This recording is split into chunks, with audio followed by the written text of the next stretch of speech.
Hey, it's the Profit Answer Man, Rocky Lalvani. If you're new to the podcast, check out my interview with Mike Michalowicz. It's episode number 2. If you want to hear about each chapter in the Profit First book, go back and listen to episodes 3 through 13. Episode 1 is the why and how.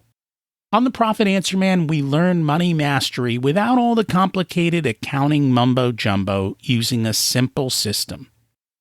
Your accountant is busy documenting your transactions and creating a rearview mirror of what happened. My guess is you don't even look at the reports they sent you.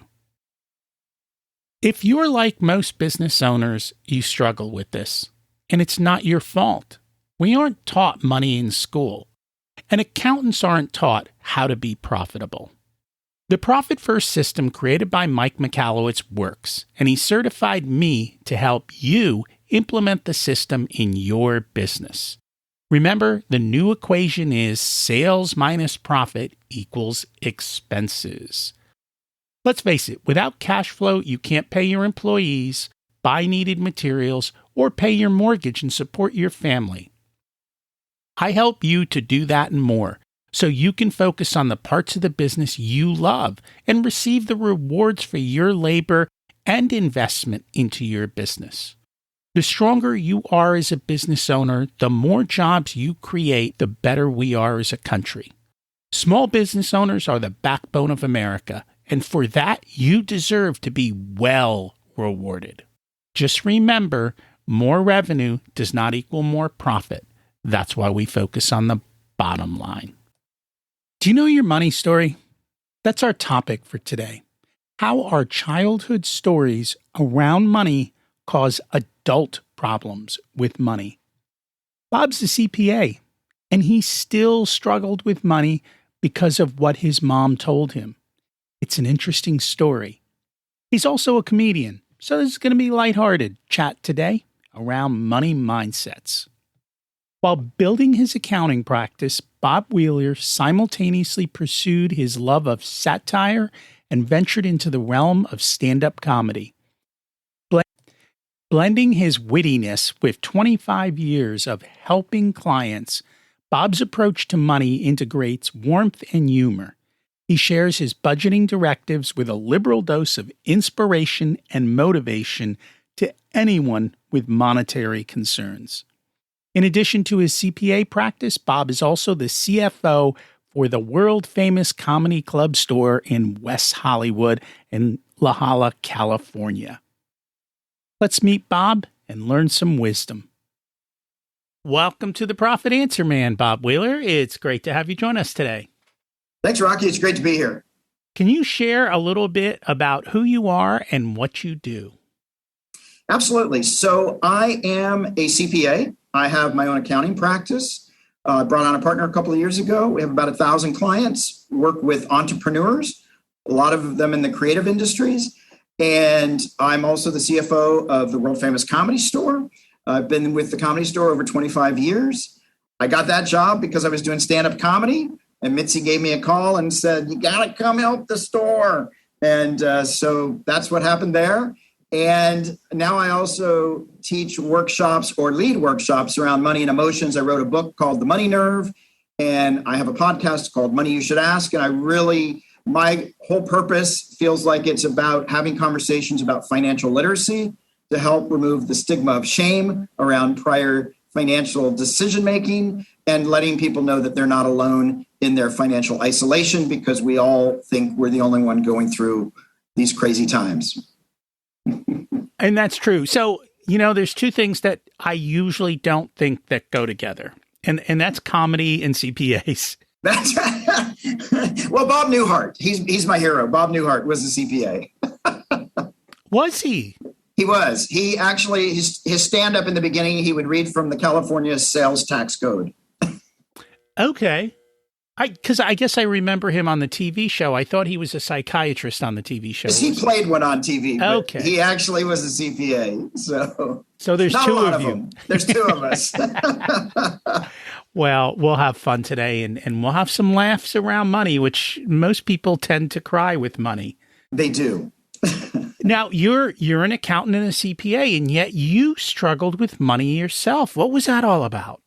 So I did struggle with money. So my parents, God bless them, had no skills when it came to money or any of that stuff. And so we really didn't get any structure as kids. And I had actually decided I was going to go to law school, and through high school and college, that was my focus. But a friend of mine had said to me, Bob, I think you would do really well in accounting. You should take a class or two. So in high school, I started taking accounting, and it was an easy A.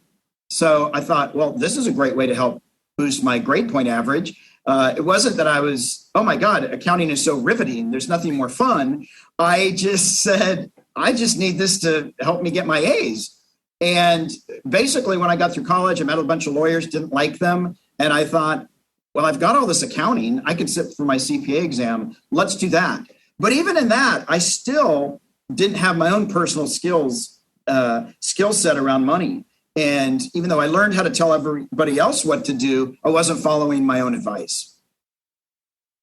And that was going to be my question. Like, did they teach you money as you went through the accounting program? Or like, where was that disconnect? Well, so I had to do some soul searching, because after I became a CPA and staff members that were technically lower than me or making less money than me were doing much better than me financially. Yeah, they're buying a house, they're paying for a car, and I'm looking at myself going, what's going on here? What I was able to do is I sort of took a look at my own personal history. And when my parents got divorced, whether my mom was joking or not, she basically said, you need to be really successful and very wealthy so that your 4 siblings and I can have the life we desire. And I thought, well, I'm not on board for that. I'm not paying for 5 other people. So I started financially sabotaging, so that anytime my mom would say, hey, do you have any money? I'd say, I don't have any money. I'm struggling. And so it became a game, and it became a story that if I stay broke, I don't have to help my mom and my siblings out. And so that was really more psychological than it was about having the skill set. I knew what to do. I just wasn't willing to go there for a while. So how did you break free of the emotional ties? So what happened was, at the same time I was going through my financial struggles and joking around that CPA stood for can't pay anything, because I couldn't pay anything. But people believed me because I had the credentials. My clients were struggling too. They would go out and do exactly the opposite of what I thought was really sound practical advice. And I started, what's going on for you? I started asking questions. And then because I work with a lot of creative folks, my friends were all comics, I was seeing the same thing with them. There was a lot of shame around choosing, passion and pursuing creativity versus making money. And I just started finding that everybody had these money stories and these money blocks. And I realized that, only rich people travel. So I didn't travel internationally initially. Friends said to me, hey, let's go travel. And I was like, oh, that's for rich people. They're like, what? I'm like, oh, yeah, I could do it. I was fortunate that I went to a affluent college that had, most of the kids had a lot of money. And so I was able to see, oh, this is a nice way to live. I'd like it, but that's for other people. So I really had to start looking at my stories and decide if they were serving me and if they were true or not. And it took a lot of work. It was not fun to have to look and realize all the places that I was self-sabotaging. It's funny. One of the first questions that I asked during my initial call with new clients is, tell me about how you learned about money growing up. Like, what were the money conversations in your house? And what I'm looking for is exactly that. Because if I can figure out that there is programming going on that's preventing them from having good money hygiene, then we can fix that. Otherwise, I'll be working in circles and not getting anywhere and constantly banging my head against the wall. Why won't you just do what I tell you? It's so important. It's so important. And, for me, it's real important, too, to say here that I don't blame my parents, right? They didn't have the skill set. They didn't know any better. So it wasn't like they were intentionally setting me up for failure. And parents don't. Parents set you up not for success, for safety. Right. And you just have to be aware of that. So what do you find with your clients? How do you help them overcome these struggles? Well, when I get to know my clients, I let them know that I'm not just an accountant, that I actually want to know their story. And I'll ask them stuff. What do you think about having all this money in the bank? Like, I find that a lot of clients and many people aren't comfortable with a certain amount of money in the bank. Once it goes over that, oh, well, I can spend it until I get back to my comfort level. That might be just not being overdrawn. That might be $2,000. It might be $20,000. But it's, so for a lot of people, that's their comfort. And they'll go out and spend the rest instead of saying, wait, let me invest it. Wait, let me put that in savings. Well, let's not forget about taxes. And so what I do is I really start talking with people, and we're all about strategic tax planning, because I'm not one that likes surprises. I hate surprises, even if they're good ones. I hate them. I'm ready to, if somebody's got a surprise, I'm like, I will hit you. I'm like, don't. And so I try to plan ahead. So when we get to March or April, we already know all the numbers. Like, there's no surprises. And my clients like that. So I find ways to help them beat themselves, right? And it becomes a game of how do we hide the money and trick ourselves into being actually responsible adults. And that is the whole key behind Profit First. What I find is when we put money in an account that's labeled taxes, they won't spend it because they know, hey, that's my tax money, and they're hands off. Yep. When we put money into an account that is, and it depends on the client. Sometimes we have a cost of goods account because they have to make large purchases from China.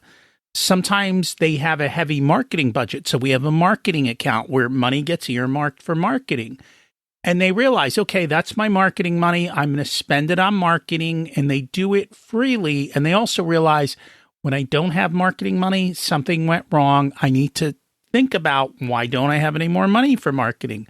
And it forces them to think a little bit. And then, of course, there is the profit account, because we went into business to be profitable. Right. We're not all for nonprofits. We're not nonprofits, right? And so by putting the money aside for profit, it allows them to remove it from their company. And some of them like to go have fun, and that's perfectly fine. They want to go out for a night at the comedy club and have a blast. Go do it. Yep. You want to go on an international vacation? Go do it. If you want to pay down debt, go do it. But at least you're being intentional in how you do those types of things. Absolutely. And, for me, that was actually one of the ways that I actually started to get my finances in order when I created my corporation. I was willing to advocate for my corp and my business much more than I was willing to advocate for myself. And so I was very protective. And I did set up my $500 or $1,000 a month for fun money, that it was like I could do whatever I wanted. And when it was empty, I couldn't have any fun, but it was a way to separate me from my business so that I could really nurture and advocate for my business. And a lot of times there's that emotional, it's not a disconnect. Like, people can't separate themselves from their business, and they struggle sometimes one way or the other to remove money or to pay themselves first. I find most business owners pay themselves last. Right. And so it's making those choices and having clarity on how to do it with conviction, and then just implementing a system that allows it to happen with a regular basis. Absolutely. And I think it's so important to get clear about what those beliefs and blocks you might have or have had in the past that tells you you're not like everybody else. You can try really hard, but it probably won't happen. Or even as it was happening, I think even as I got successful sometimes, and even now, once in a while, I'll catch myself. I'm looking at a client. I'm like, oh, look at that. They've got 2 houses. They're making a certain amount of income. And I'll say, wow, I sure wish that, I'm actually doing that, right? Wait, what is this story that you're going on with? Like, that is so, and I find that's true for other clients of mine. They'll be like, I'm so poor. I'm like, well, you've got $1 million in your 401k. You've got 2 pieces of real estate. You've got a rental. Oh, yeah. Oh, right. I forgot. It's so easy to get into that story about how sad our lives are when it's actually pretty amazing. I try to have the opposite conversations with my clients, because they're at the point a year and a half into it. They're like, we've never had so much cash. What do I do? I'm like, nice. We start creating another revenue stream. Where do we want to reinvest? Do you want to buy the office building? Do you want to do this? Do we want to, go over here and do something totally different?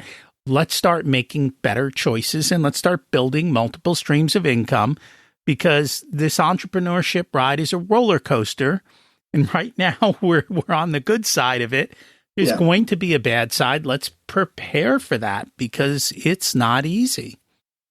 Well, it's interesting. A lot of my creative folks, when they start making more money, will say to me, well, maybe I shouldn't make so much money because then I have to pay tax. And I'll say, wait a minute, you still come out net ahead. What are you talking about? And it's hard for them because they're thinking, well, no, but I'm paying that money out. Well, allocate it, plan ahead, but certainly don't stop making money as a solution to not paying taxes. Just in case you have another client with that problem, just have them send me the money and then they won't have to pay taxes. We'll solve that problem very easily. Absolutely. Absolutely. It's funny because this is a conversation that every so often I get into. People are like, well, if I make more than this, I'm in another tax bracket. And so I don't want to go into that tax bracket. And I'm like, I think people think that a tax bracket, once you hit a tax bracket, it's retroactive back to $1. Right. And I think that's where people get very, very confused with this whole tax situation. Taxes are graduated. So, right. And I'm just going to make up numbers here today, but you're going to pay 10% on the first $50,000 you make. And then maybe you'll pay 15% on the next $50,000. Now at 100,000, you're going to pay 20%, but it's only on the money above 100,000. So even if you go into that bracket, you're only paying it on the money above. You're not having to go back and pay it on every other dollar beforehand. And I'm always shocked at how people get confused about that. Yeah, and it's really interesting too, because even when I have capital gains tax for people that sell a house, and they'll walk away with $1 million. And I'll say, well, you owe $70,000 because of the exemption and because of the improvements. So they're like, $70,000 on $1 million. Like, that's actually pretty good, people. But it's these stories. I had a client this year when I said, you're going to owe $80,000. And this was the worst year ever. We don't have it. And I just went, that's the number. And they finally went, oh, that's okay. Actually, we did have our record banner year, and I do have like $400,000 in the bank account. Well, why are you driving me crazy with your sad story? You have the money. They just were like, but I don't like taking it out of my bank account to give it to the government. Well, nobody does. Nobody's joyously writing them. I think they got confused. It was never their money to begin with. It was the government's. They let you keep it for a few extra months, interest free, which is wonderful, but you should have been sending it in all along and it doesn't belong to you. And let's get over that. Taxes are the price we pay for success. And that's it. And it's okay to pay a success tax. Absolutely. Absolutely. So how do you deal with all these people? It seems like you have a lot of people who drive you crazy. Well, you know what? Deep down, I love them all and I enjoy working with them. Sometimes they drive me a little crazy when it gets to this part. But, I actually am fortunate in that I get to pick my clients. In the early days, I had to pretty much take whoever came my way. So I get to be selective. And if I don't like somebody, I had somebody say, you can't fire me. I said, well, actually, I can. I don't enjoy working with you. It's not a good match. Have a good day. And that makes it really nice because I do enjoy helping people have those aha moments. I love when we can take them to the next level and actually help reframe it, that it is the success tax as opposed to I'm being so oppressed. And it really, I think for me, when they can actually look back and say, wow, you and your team have really helped us. Like, that's the best feeling in the world when my clients come back to me and tell me that they're happy to pay the $35,000 tax bill because they just bought a house, because they just bought a rental property, because they finally took that trip. Or, I had a good friend of mine who said, well, we owe our family to you because I convinced them to get into a house with a rental unit and get out of their apartment. So they had the space to create and they had income coming in to help pay for when they had their first kid. And so that was really cool to know that I helped them with that starter home and really forced them to do things they didn't quite want to do. And sometimes we have to help them get over the fear. Yeah. And create that success and be able to take those steps and overcome essentially it's overcoming their own programming, right? Whatever their parents or society or so forth program them about money, and helping them break through those barriers so that they can enjoy life and they can have fun with their money, because it should be fun and it should be enjoyable. Absolutely. It's totally about mindset in that room. I had a client who actually was an entrepreneur, started their business, made a bad partner choice. The business sort of suffered really badly, and then was offered a job in the private sector making $200,000 or $300,000 a year, which was more than they were clearly making at the time. I said, listen, man, if you would just actually take that job, which is going to give you 4 weeks of vacation, you're going to run this whole department, you'd actually be better off because your business is about to go under. He said, I can't disappoint my parents and tell them that I've let the business go. Now, ultimately, he lost the business anyway, right? But he couldn't make the conscious choice to say, I'm going to close the business that's in my best interest. He had to let it organically fail. And it wasn't in his best interest. But that was amazing to me that even given all the facts, that he was thrown a lifeline and he refused to take it. It comes back to emotions, family ties, all of these chains that are really not there that Right. we choose to wear. And the reality is, if you go back 20 years from now, the world was a very different place. 20 years ago, we could have been, the iPhone didn't exist. The internet Right. was just becoming. It was just all you.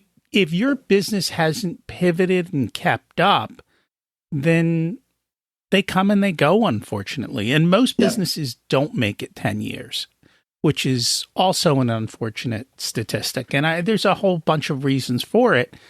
But if we can do it right and we can constantly pivot and constantly see what's coming next, then you can make the change and be ahead of the curve instead of be behind the curve. You mentioned they brought in a partner, and that's a conversation that's always difficult. How do you know you're bringing in the right person to partner with? Yeah, so this is so pivotal. And whenever clients come to me and tell me, I'm bringing in a partner, and I silently go, oh God. And what I actually say to them is I give them a homework. I make them each go and write down what they're going to do and what they expect their partner to do. And then I say, whether it's with a glass of wine, with a cup of Coke, cup of water, whatever, sit down and go over the list with each other and look at what your expectations are of them and theirs of you, because that's usually where the miscommunication is. Oh, I thought you were going to be doing the purchasing. Oh, I thought you were going to be writing the checks. And so once I can get really clear on what I'm bringing to the table and what I think the other person's bringing to the table, and we get really clear on that, I think that's a really good first step. And you also want to find out, like I had somebody wanted to go into business with me one time in one of my side gigs. And they said, look, here's the deal. Let's do the profit split 50-50. But since you're bringing in the money, if it doesn't work out, you take all the losses and I just walk away. I thought, well, that doesn't sound like a very good deal. I'm completely vested, but you get to walk away unless it's making profits. Yeah, I think I'm going to find another partner, right? So we weren't even on the same page because they thought that was realistic and reasonable. And it's really important because your partner can go out and empty the bank account. Your partner can make and sign contracts. And so you want to be really clear and careful so that you are on the same page and that you're being transparent with each other. So depending on the situation, we talk about that. One of the things I talk about, if someone's coming in it from a position of strength, in other words, they've already got the business and they're looking to expand or grow, I always talk about keeping checkbook control, keeping 51% so that you have veto power. Right. And then we also talk about create your dissolution agreement up front. Like Absolutely. If this does not work out, we've already agreed that this is how our breakup is going to look. Yeah. Because that happens. And the other thing is, as you're creating those lists of I'm doing this and you're doing this, look at your skill sets. If you're both very similar, you have a major problem because you have two marketing gurus in the same company. Right. Whereas you need a marketing guru and a financial guru, or an operations guru and a creative. You need kind of yin and yang. If you're both too much the same and you're like, oh, we agree on everything, you've got a problem because you're too lopsided as a business. You need to have somebody who's actually opposite of you, who can fill in your blind spots and your gaps to be able to do that. Absolutely. And I also can't agree with you more that the exit strategy incredibly important. It happens more often than you think. And even if there's a death or something unexpected, now you have the spouse as a partner. Now you have kids as a partner. Now you have to sell the business because it's being I've seen so many crazy things happen. And so that exit strategy, extremely critical. And part of that is life insurance. I mean, that's the easiest, simplest exit strategy. You each are life insured against each other. If the building, if one of the people passes away, the family gets the life insurance, you get the business, and life moves on, right? It's just that quick and easy. Yeah. And they're probably happy too. I mean, they're unhappy, but they're happy in the sense that they've already got enough on their plate. This is one more thing they don't want to deal with. And it's these simple little things that if you do them up front, hopefully you never have to have it come to be. But if it does, so be it. And there are very creative ways of doing those things that you can actually build assets in the life insurance too, depending on how you do it. So it becomes a retirement plan then if you need it to be. There's a million ways to play these games once you get clarity on what you want. That's right. It's all about being proactive, playing offense instead of defense. We just had an attorney on a couple of weeks ago, and that was the concept is if you play offense with your legal issues up front, that is so much cheaper and easier than if you have to play defense when you get sued because you didn't do a handful of small things up front. Same thing with this. Be clear up front and do that. I've always found that creatives and money are oil and water. Like they don't mix well. You deal with a lot of them. Is that does that hold true? Well, it does for a lot of them. I think the folks that are left brain, right brain have a better shot at it because they've got the analytical and the creative. And some of my more successful ones, there is the analytical person that's helping drive the creative process.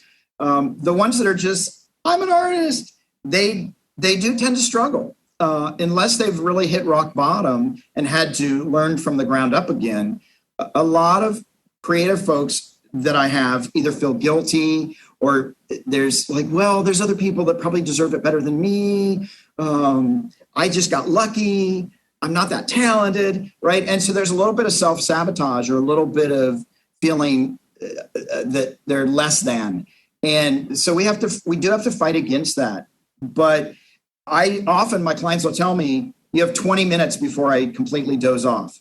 And so I've learned to get the messages in. And I try to help them trick themselves. I'll give them a heavy payroll and withhold all the taxes so they get zero paycheck.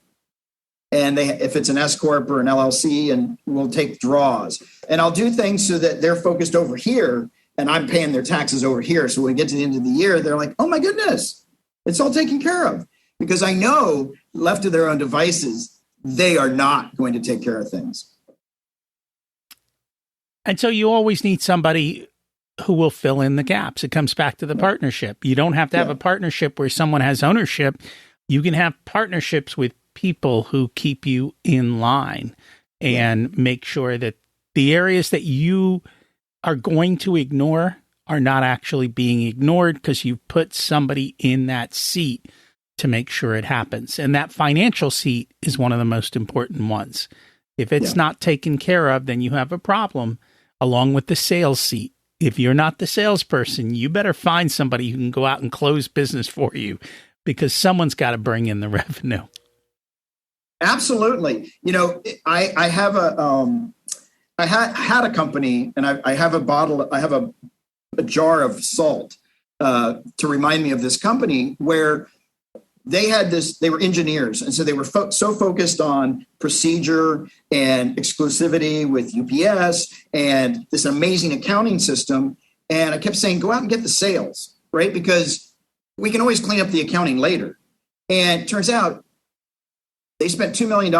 They didn't have any sales and they went under, but they had a great business model. They had all these great things, but nobody bothered to check out whether or not they actually had a market. And that happens more often than you imagine, where entrepreneurs will build a company around an idea that they have never tested the market to see if somebody is willing to actually purchase. And we always say, never trust your friends and family. They're going to be nice to you. You need to go out and find people you don't know who are willing to give you cold, hard cash. That's when you know that you have a business that is actually going to work. Or see if somebody else is doing it and figure out what they're not doing well to serve the market and fix that problem. And that's a way to grow. But yeah, you need to make sure that it's real. Too often they don't. Yeah, absolutely. Any other business advice that you have to offer that we have not had a chance to talk about yet? Well, I think it's just so important to be really strategic in terms of being intentional, being conscious of how you spend. I think having a budget is incredibly helpful. And I think planning ahead. I'm amazed at how many people do their taxes and then find out what they owe. Versus with our clients, we are all over them so that we're planning ahead so that we already know what they're going to owe by the time we get to the end of the year. And I'm amazed at how many people just wait and see. And so I would just say, be really strategic, budget your money, plan ahead, plan for those things so that you actually can save for the rainy day or those emergencies, because you're going to have a lot less stress for those times when it does get bumpy, and it will get bumpy. But if you know you're being proactive and intentional, you can take it all by storm and have a great success. And usually in the last quarter of the year, I'll look at their profits and I'll see where they're at.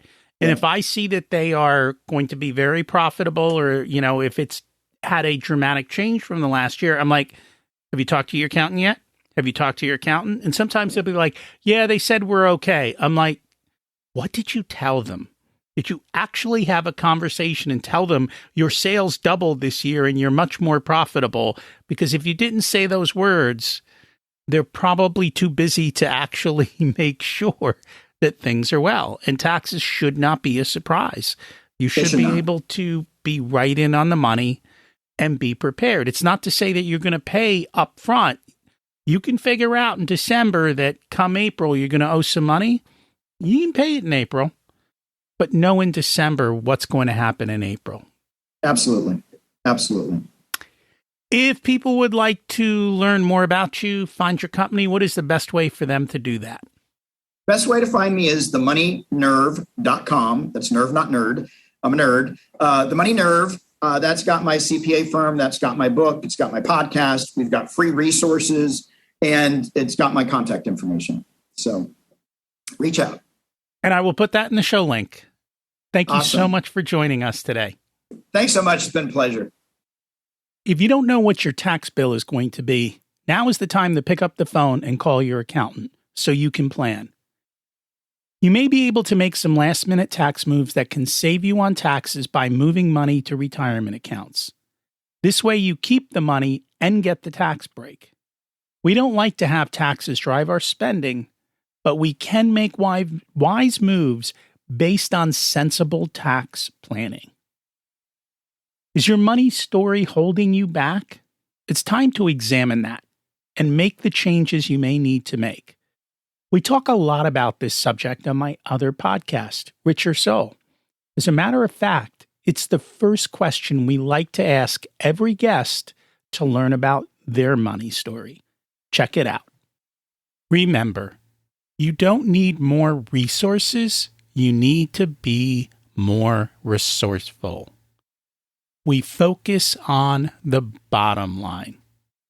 If you want a done-for-you service, you can have me as your Chief Profitability Officer. Because you have your zone of genius and want to spend your time doing what you love. I only work with a handful of clients, so they get my full attention. I work with business owners who have or are growing to $500,000 to $5 million in revenue. You can use the scheduling link in the show notes to get on my calendar for a good fit conversation to see if I'm the right person to support you and how I can help you. If you want to learn about living the life of your dreams, check out my other podcast, Richer Soul. As we close out, let's repeat the mantra. Revenue is vanity, profit is sanity, and cash is king. Have an abundant and profitable week.